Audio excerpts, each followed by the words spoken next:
important வந்து கூவாக்கம். Aravan is my our god. It is not very often that we hear the mentions of the transgender community in our ancient Hindu texts, but the Hindu view of the world has always been friendly towards the different ways of being.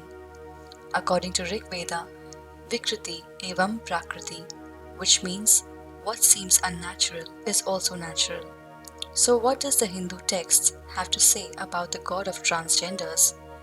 It is widely believed in the southern India that the transgender community originated from a small character in the Mahabharata named Iravan, often also referred as Aravan.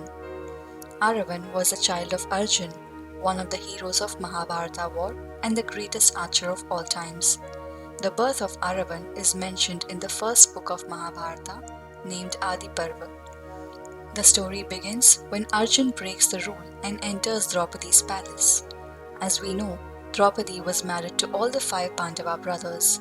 After their wedding, it was agreed that Draupadi will spend 1 year with only one Pandava and fulfill her duties as a wife towards only that person. During this year, only the Pandava she serves had the permission to enter the palace, and the other 4 Pandavas were not allowed into her palace. The one who breaks the rule will have to go on an exile for 1 year. Once, Arjuna happened to forget this rule and entered the palace of Draupadi when she was serving his brother. As a result, he was sent to a 1-year-long exile away from Indraprasth. It was during this year Arjun goes to the northeast region of present India and meets Ulupi, the widowed Naga princess but also a great warrior. Ulupi was the daughter of the serpent king Kauravya, who rules the underwater kingdom of snakes in the Ganga river. The two fell in love and ended up marrying. It is through this association Aravan was born. After completion of 1 year, Arjun leaves the Naga kingdom, leaving behind his wife and son. Aravan is often described as born Kurukshetra, which means born in a region belonging to another person. Some people interpret this as being born to a wife of another man, as Ulupi was a widow before she met Arjuna. Aravan grew in the Nagalok, well protected by his mother. Growing up, Aravan was rejected by his maternal uncle because of his rivalry against Arjun, as Arjun was responsible for killing off all the Nagas in the Khandav forest when Pandavas had set on to establish the Indraprasth as their kingdom. Being the son of 2 great warriors, Aravan grew up to be a great warrior himself. After reaching adolescence, Aravan was curious to know his father and hoped to be reunited with him. This desire took him to Indralok, the abode of Lord Indra, who was also Arjuna's father. Upon meeting his son Aravan, Arjun requests his assistance in the Kurukshetra war. The story behind the participation of Aravan in the Mahabharata war is very controversial and is much debated upon.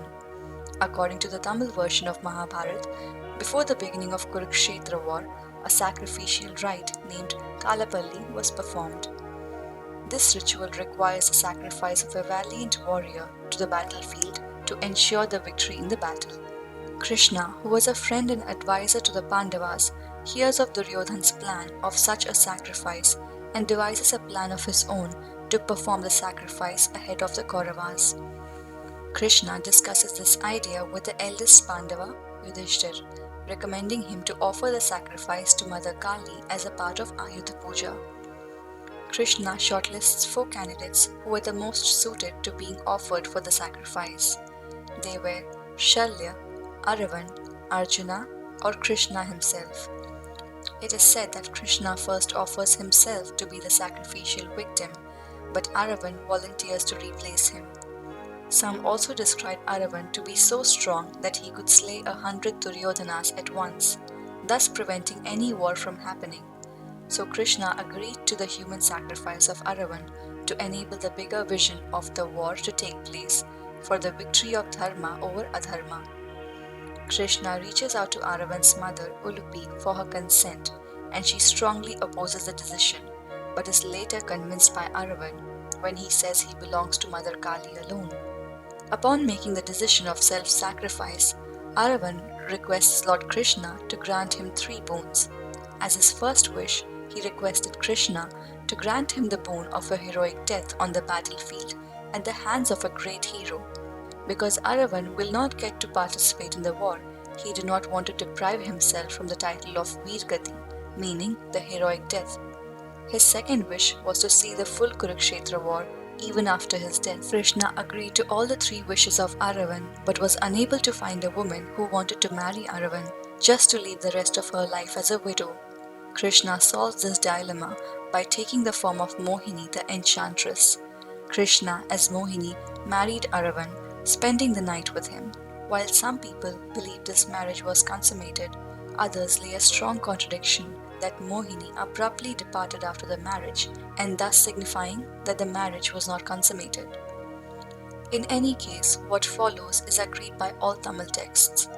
After Aravan requested and was granted his boons, he was ready for the sacrifice. He proceeds to the Kurukshetra battlefield. While Yudhishthira was worshipping Kali in his hall of weapons, Aravan removes his chest plate and ornaments. He then cuts his body into 32 pieces. Aravan, after being stripped of his flesh, has only his head and skeleton remaining. Krishna advises him to pray to the Naga Adishesha, his grandfather and the father of Ulupi. Adishesha coils himself around Aravan, becoming his flesh and restores his body. To fulfill his first wish, Krishna selects Alambusha to defeat and kill Aravan. Alambusha prays to Lord Garud, the eagle of Vishnu, and defeats Adishesha. Adishesh escapes in the fear of Garud, thus leaving Aravan unprotected and ultimately leading Alambusha to behead the weakened Aravan. To fulfill his second wish, Lord Krishna kept the head of Aravan alive. Aravan was now able to watch the entire war through the eyes of his severed head. It is mentioned that Lord Krishna also mourns as a widow after the death of Aravan. It is from Aravan's lineage after his association with Krishna's female form that the transgenders are said to have been born, and that is why transgenders or Kinnars are also called as Aravanis in Tamil. That is why in certain parts of southern India there is a 18-day Aravani festival which is mostly held by the transgender community. During these 18 days, the transgenders, also known as Kinnars or Aravanis in Tamil, enact the story of Aravan as a play. The Aravanis are married to Aravan as his bride, and when the sacrifice of Aravan is enacted, the Aravanis become the widow of Aravan and mourn his death by breaking their bangles, beating their chest, and discarding their bridal jewelry. However, in other versions of Mahabharata, this story is much simplified. As per the other versions, Aravan dies on the 18th day on the battlefield, fighting against the Kauravas. While we will never know what part of the story is true and what is not, one way to appreciate these stories is that Lord Krishna blurred the lines dividing a male from a female. In spite of being a king, a great warrior, and the supreme one, Krishna not only married Aravan but wailed for him as a widow, which in today's society would be considered a taboo. Through this story, Krishna teaches that masculinity and femininity are only labels that are applied to the bodies being occupied by eternal souls.